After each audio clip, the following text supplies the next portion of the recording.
لا اکراہ فی الدین قد تبین الرشد من الغی فمن یکفر بالطاغوت ویؤمن باللہ فقد استمسک بالعروۃ الوثقی لا انفصام لها واللہ سمیع علیم۔ اللہ ولی الذین آمنوا یخرجهم من الظلمات الی النور والذین کفروا اولیاؤہم الطاغوت یخرجونہم من النور الی الظلمات اولئک اصحاب النار هم فیہا خالدون۔ صدق اللہ العظیم۔ لا اکراہ فی الدین، کوئی زبردستی نہیں ہے دین میں کوئی زبردستی نہیں ہے۔ قد تبین الرشد من الغی، بے شک خوب واضح ہو گئی ہے ہدایت گمراہی سے۔ فمن یکفر بالطاغوت، تو جو انکار کرے شیطان کا، ویؤمن باللہ، اور ایمان لائے اللہ کے ساتھ، فقد استمسک بالعروۃ الوثقی، تو اس نے پکڑ لیا مضبوط حلقہ، لا انفصام لہا، جو ٹوٹنے والا نہیں، واللہ سمیع علیم، اللہ تعالیٰ سب کچھ سننے والا جاننے والا ہے۔ اللہ ولی الذین آمنوا یخرجہم من الظلمات الی النور، اللہ مددگار ہے ایمان والوں کا، نکال لے جاتا ہے انہیں من الظلمات الی النور، اندھیروں سے نور کی طرف۔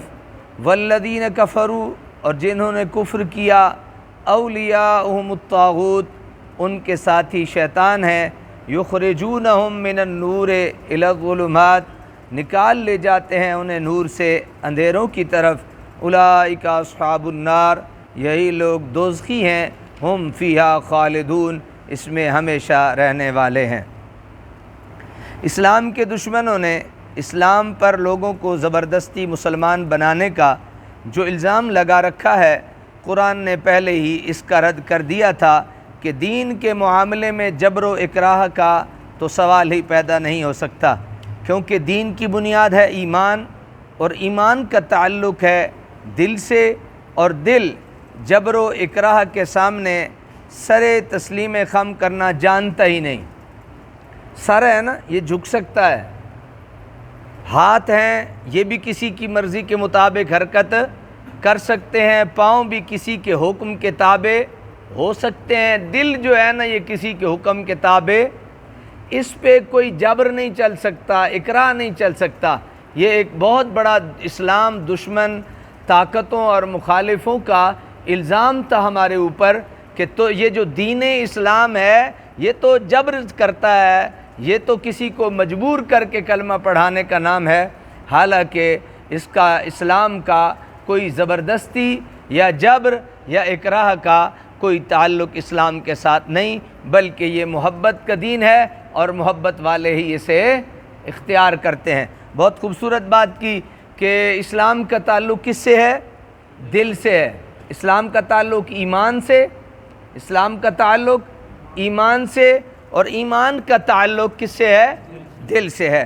اور دل جو ہے یہ کسی کی زبردستی مانتا، کسی کی زبردستی مانتا، دل نہیں مانتا کسی کو زبردست، نہ کسی کی مانتا ہے نہ کسی کو مانتا ہے، نہ کسی کی مانتا ہے زبردستی، نہ کسی کو زبردستی مانتا ہے۔ یہ دل جو ہے یہ اللہ تعالیٰ کا ایک بہت بڑا انعام ہے۔ نیز اسلام بحیثیت دین انسان کی باطنی اور قلبی اصلاح اور درستی کرنا چاہتا ہے۔ اگر کسی کے گلے میں آپ جبراً پھندہ ڈال دیں تو کیا اس کی روحانی اصلاح ہو جائے گی، اور کیا اسلام کا مقصد حاصل ہو جائے گا؟ اور اگر نہیں، اور یقیناً نہیں، تو پھر ایسے شخص کو مسلمان کرنے میں اسلام کو کیا دلچسپی ہو سکتی ہے؟ یہ تو ہوا اس بہتان کا نظری تجزیہ۔ اب آپ عملی پہلو پر نگاہ ڈالیے۔ 14 صدیاں گزرنے کے بعد بھی آج ہندو پاک کے میدانوں میں، مراکش کے صحراؤں میں، ہمالیہ کی چوٹیوں میں، اور بحر اوقیانوس کے دور افتادہ جزیروں میں، یورپ کے ہنگامہ زار شہروں میں، اور ایشیا کے بیشتر ممالک میں ہر روز 5 دفعہ اذان کی آواز گونج رہی ہے۔ کیا جس دین کو ظلم و ستم کے خوف سے قبول کیا گیا ہو اس سے لوگوں کی عقیدت کا یہ عالم ہوا کرتا ہے؟ بلکہ یہاں تو اسلام کے متوالوں کو ستایا گیا، ان پر ظلم توڑے گئے، انہیں تخت دار پر سر راہ لٹکایا گیا، پراپوگنڈے کی طوفان امڑ کر آئے، لیکن اپنا سر پٹک کر رہ گئے۔ ان اللہ کے بندوں کو جو عقیدت اپنے رب سے تھی، جو عشق اپنے محبوب اور پیارے رسول سے تھا، جو شفتگی اپنے اس دین برحق سے تھی، اس میں کمی نہ ہوئی۔ لیکن ایک اور چیز بھی پیش نظر رہے، اسلام جس طرح یہ گوارہ نہیں کرتا کہ کسی کو جبراً مسلمان بنایا جائے، اسی طرح وہ یہ بھی برداشت نہیں کرتا کہ کوئی اس کے ماننے والوں پر تشدد کر کے انہیں اسلام کی راہ سے ہٹا دے، یا جو خوشی سے اسلام کی برادری میں شریک ہونا چاہتے ہیں ان کو ایسا کرنے سے زبردستی روکا جائے۔ اور اگر کہیں ایسی صورت پیدا ہو جائے تو اسلام اس وقت اپنے ماننے والوں کو حکم دیتا ہے کہ ایسی حالت میں وہ ظالم قوت کا مقابلہ کریں، اور یہی اسلام کا نظریہ جہاد ہے۔ اس کے بعد نکتہ چین جہاد کو اکراہ فی الدین سے تعبیر کرتے ہیں اور اس پر اپنی ناپسندیدگی کا اظہار کرتے ہیں۔ وہ سن لیں کہ اسلام ان کی خوشنودی کا پروانہ حاصل کرنے کے لیے اپنے ماننے والوں کو دشمنان دین و ایمان کے جور و ستم کا تختہ مشق بننے کی اجازت نہیں دیتا۔ امید ہے یہ خوبصورت جملے سننے کے بعد آپ کے دل میں اسلام اور اسلام کے پیارے آقا صلی اللہ علیہ وسلم کی محبت پیدا ہوئی ہو۔ میں ایک چھوٹی سی مثال آپ کی خدمت میں عرض کر دیتا ہوں۔ اسلام قبول کرنے کے لیے کسی پہ جبر نہیں کیا جاتا، کسی پہ زبردستی نہیں کی جاتی، لیکن یہ ضروری ہے کہ اگر کوئی اسلام والوں کو زبردستی راہ حق سے ہٹانے کی کوشش کرے گا تو اس کے ساتھ مقابلہ کیا جائے گا، اور اسی نظریے کا نام جہاد ہے۔ اسی نظریے کا نام کیا ہے؟ جہاد ہے۔ حضرت بلال حبشی کا نام ایک سنہرے حروف میں لکھا ہوا ہے تاریخ میں کہ مارے کھائیں، ظلم برداشت کیے، تکلیفیں اٹھائیں، لیکن اللہ وحدہ لا شریک کے کلمے کو چھوڑا، اپنے محبوب کے اس خوبصورت دین کو چھوڑا نہیں، بلکہ تاریخ والوں نے لکھا ہے کہ وہ جتنا آپ پہ ظلم کرتا تھا اتنا حضرت بلال حبشی اور جذبے سے اللہ کو پکارتے تھے۔ اور پھر ایک بہت خوبصورت بات آپ کی خدمت میں عرض کر دوں، حضرت سیدنا صدیق اکبر رضی اللہ تعالی عنہ آپ خریدنے کے لیے نکلے بلال حبشی کو، اپنا جب نکل رہے ہیں تو راستے میں رسول خدا صلی اللہ علیہ وسلم نے پوچھا، اے ابو بکر کہاں کا ارادہ ہے؟ فرمایا حضور آج حبش کے بلال کو خریدنے جا رہا ہوں، آج حبش کے بلال کو خریدنے جا رہا ہوں۔ تو میرے آقا نے آفر دی، میرے آقا نے پیشکش کی کہ ابو بکر میرا حصہ بھی شامل کر لو، سبحان اللہ، میرا حصہ بھی شامل کر لو۔ تو حضرت ابو بکر نے فرض کیا، سونا یہ سارا آپ ہی کا تو ہے، سونا یہ سارا آپ ہی کا تو ہے۔ اور پھر جب بلال حبشی کو خرید کے لائے تو اپنے والد بزرگوار نے اعتراض کیا کہ اتنا پیسہ اتنا مال تو نے بلال کے خریدنے پہ لگا دیا ہے، یہ کوئی اچھا طریقہ نہیں، کوئی اور اچھا غلام خرید لیتا۔ پھر اتنی باتیں سننے کے باوجود بھی وہ جو بلال خریدا تھا خرید کے گھر نہیں لائے، اسے اپنا کام کاج نہیں کروایا، اسے خرید کے محمد کے قدموں میں آزاد کر دیا ہے۔ فرمایا حضور یہ آپ کا غلام ہے، میں نے آپ کے قدموں میں سے آزاد کیا ہے۔ تو حضرات محترم یہ جو اسلام ہے یہ اسلام جبر کا دین نہیں۔ جبر کا دین ہوتا تو اس سے سادہ سا مفہوم یہ کہ آج کوئی بے نمازی ہوتا، کیا اللہ تعالیٰ بے نمازی کو سزا نہیں دے سکتا؟ کوئی بندہ یہ کہہ سکتا کہ نہیں دے سکتا؟ تو یہ جبر کا دین نہیں، یہ اکراہ کا دین نہیں، یہ زبردستی کا دین نہیں، بلکہ یہ تو محبت کا دین ہے۔ اللہ تعالیٰ نے انہی اسلام مخالف جو دشمن تھے، جو طاقتیں تھیں، انہیں یہ جواب دیا، لا اکراہ فی الدین، دین میں کوئی زبردستی، دین میں کوئی جبر نہیں ہے۔ پھر طاغوت، پھر آگے ارشاد فرمایا نا فَمَن يَكْفُرْ بِالطَّاغُوتِ وَيُؤْمِن بِاللَّهِ، اور جو انکار کرے شیطان کا اور ایمان لائے اللہ کے ساتھ، فَقَدْ اسْتَمْسَكَ بِالْعُرْوَةِ الْوُثْقَىٰ، تو اس نے پکڑ لیا مضبوط حلقہ۔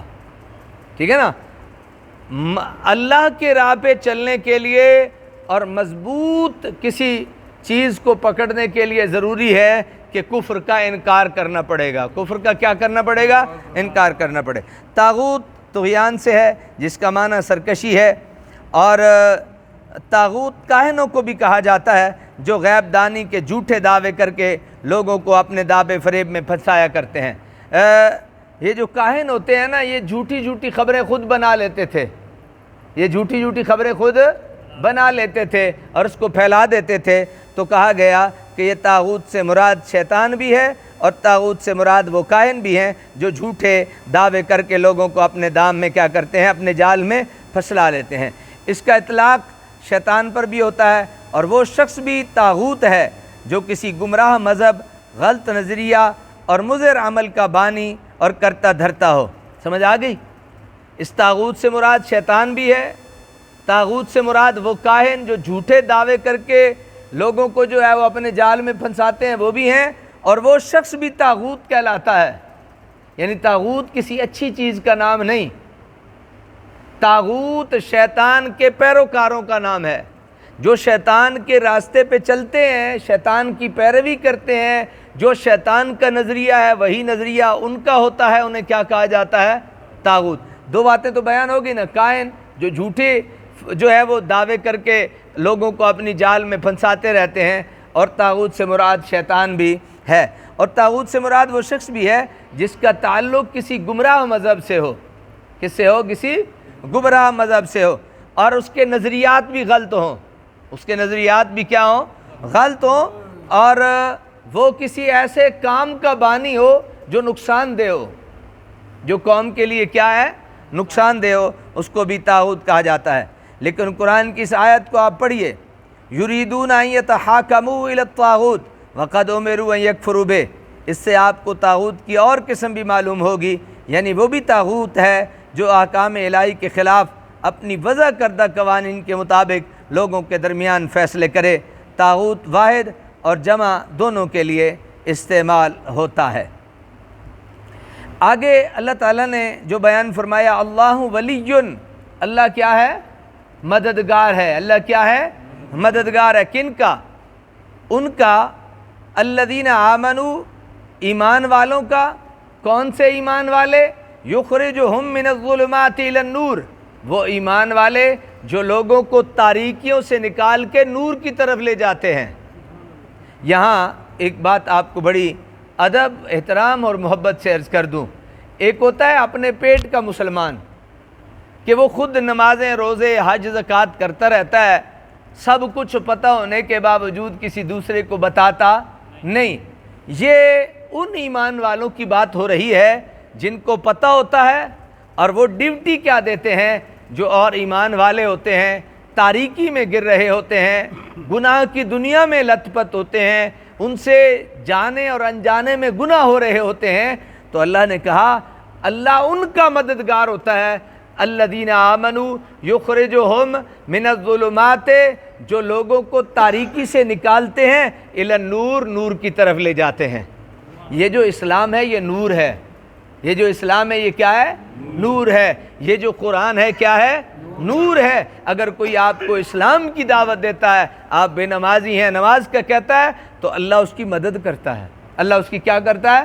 مدد۔ آپ صدقہ خیرات کرنے میں، زکوٰۃ دینے میں سستی کرتے ہیں، کوئی آپ کی رہنمائی کرتا ہے، آپ سمجھ لیجئے اللہ اس کی مدد کرتا ہے، اور وہ مومن ہے۔ وہ کیا ہے؟ مومن ہے۔ اور اسی طرح کوئی غلط کام میں لگا ہے اور کوئی بندہ اس کو اس غلط کام سے روک کے نیکی کی کام کی طرف لے آتا ہے، تو اللہ اس کی مدد کرتا ہے، اور وہ مومن ہے۔ وہ کیا ہے؟ بولیے، مومن ہے۔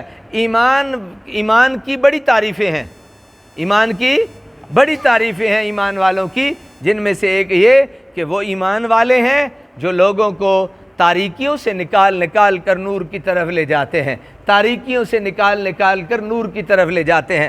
والذین کفروا، اور جنہوں نے کفر کیا، اولیاؤہم الطاغوت، ان کے ساتھی شیطان ہیں۔ کافروں کے ساتھی کون ہے؟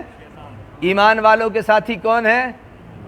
ایمان والوں کا ساتھی اللہ ہے، ایمان والوں کا مددگار اللہ ہے۔ کافروں کے ساتھی کون ہے؟ شیطان ہے۔ اور ان کی ڈیوٹی کیا ہے؟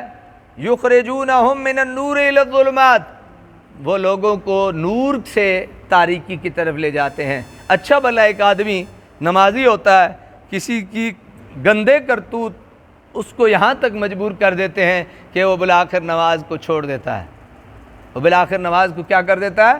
چھوڑ دیتا ہے تو یہ کافروں کے اور طاغوت کے اور شیطان کے کاموں میں ہیں، اور اللہ تعالیٰ نے جو شیطان کے جو پیروکار ہیں ان کے لیے مقام متعین کیا، فرمایا اولئک اصحاب النار، یہی لوگ دوزخی ہیں، ہم فیہا خالدون، اور وہ اسی میں ہمیشہ رہیں گے۔